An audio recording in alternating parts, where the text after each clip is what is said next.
So yeah, I mean, before we started recording, we were talking about, kind of just being kind of confused on where to go with the videos we were making, and just really getting burnt out, and kind of, seeking God and like, what am I doing here? Where, where am I at? I feel that you've called me to this, but now I feel kind of like a Hebrew out in the wilderness, not really knowing what I'm doing for the next 40 years. Yeah. And I never thought I'd get to make movies. Mm-hmm. Or videos or whatever. I grew up in a town that basically hadn't changed since the late 80s, early 90s. Yeah. And I had a really poor quality camcorder and no way to edit anything. Mm-hmm. So I would try to film everything in chronological order with one or two buddies that I could, talk into it for 5 minutes at a time. Yeah. And it's, not super great. I mean, my graduating class was like 30 students, somewhere like that, small. and so for a long time I just was focused on ministry, Mm-hmm. And God redirected me towards the film industry. So it's like, okay, and I went to Oral Roberts University for the cinema program. And the program, it's a hard program. It can be a fun program, but now actually having had to look for jobs in the film industry and try to get to where I want to be, I've realized my bachelor's of fine arts isn't worth dirt. And the thing that was worth it was the friends I made along the way. I met my wife in college. I met some of my best friends in college, and once I actually started getting on film sets, when I say that, it sounds like it's all the time. It's not frequent at all. But when I finally started getting on film sets, I realized there was a lot to learn. And like, a bachelor's of fine arts should cover all of this, and I feel barely qualified as a production assistant. We didn't learn any of the lingo that like is actually used on set. We only learned the above the line positions. So like we're graduating college thinking, now it's time to go make a movie, direct a movie, produce a movie. Right. And that's not how it works. And and of course I was graduating at a time, where COVID happened. And so like COVID completely took away our trip to LA that we were supposed to take junior year. And we eventually kind of did like a virtual trip. It was all right. We got to hear from some really cool people, but it just was not the same. And, there was not as much of a personal connection to those people because you're just staring at a computer screen. And so I was not able to really plant any connections in LA, which I never felt led to move out that direction anyway. And then COVID took away a lot of production work for a very long time. And then right when I started getting production work, the writers and actors strike happened. And put me out of work again. So I was a volunteer youth pastor for 3 years. And which, I loved, but like I wasn't having any career growth. So I was praying, like, God, like, what do you want me to do here? Me and some buddies made a feature-length documentary about Bigfoot here in Oklahoma that went to the Will Rogers Festival and did really well on YouTube on my other channel, the MHS Network. Stands for Mystery History Science.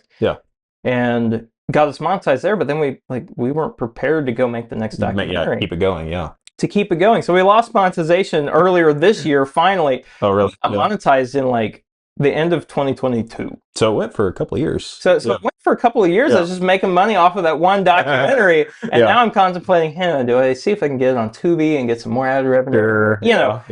But you shop it around, and so shop it around. And one of the guys that I made that documentary with, he's still doing documentary work in kind of that realm today. We're meeting tomorrow to edit one of those documentaries. Oh, cool, nice. But I felt really, that I was called more towards like narrative fiction. Which I know is probably me and you's passion. I mean, nonfiction's great, but I mean. The shirt I'm wearing now, Fantastic Four, so it's like... I mean, this is a documentary, Jurassic Park, but... There you go. But, so I was praying. And I was like, God, like, I'm confused. I thought we would just go and conquer Hollywood by this point. Everybody thinks so. I was naive. I was young and naive, and God, you've obviously had a lot to teach me between then and now. So what do I need to be doing? Now, I just went to the quiet place and was like, God, what do I need to be doing? And he just put in my heart, you need to keep writing. Just focus on your writing and the other things will start coming. And so I've written 3 feature films.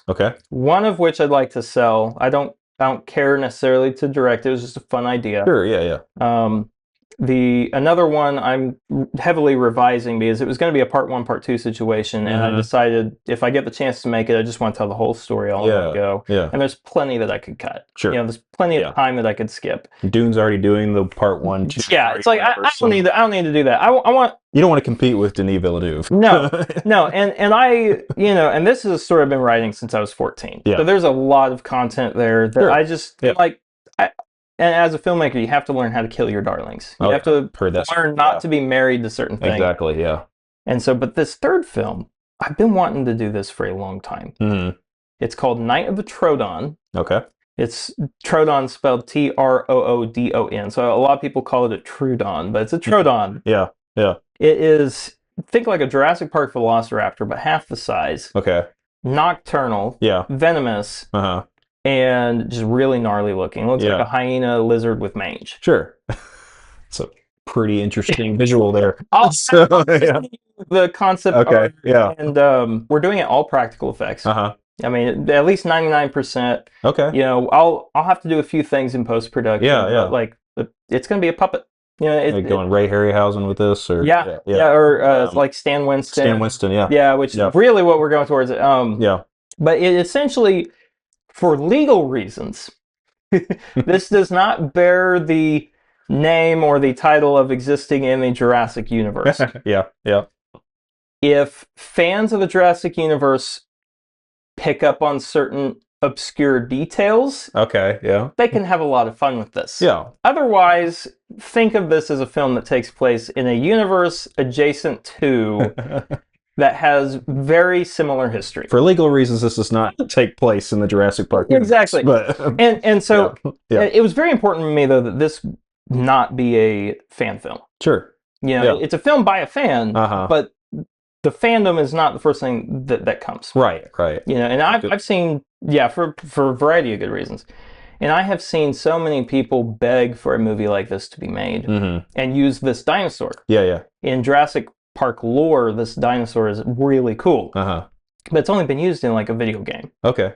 Yeah. And so which game? Jurassic Park the game. Okay. And fantastic. Is that the Telltale game? Yeah. It's not a fantastic game itself. Sure. But if you treat it as like Jurassic Park the animated movie, it's a lot of fun. It's an extension of this is what else was happening. It's like the extended canon. Yeah.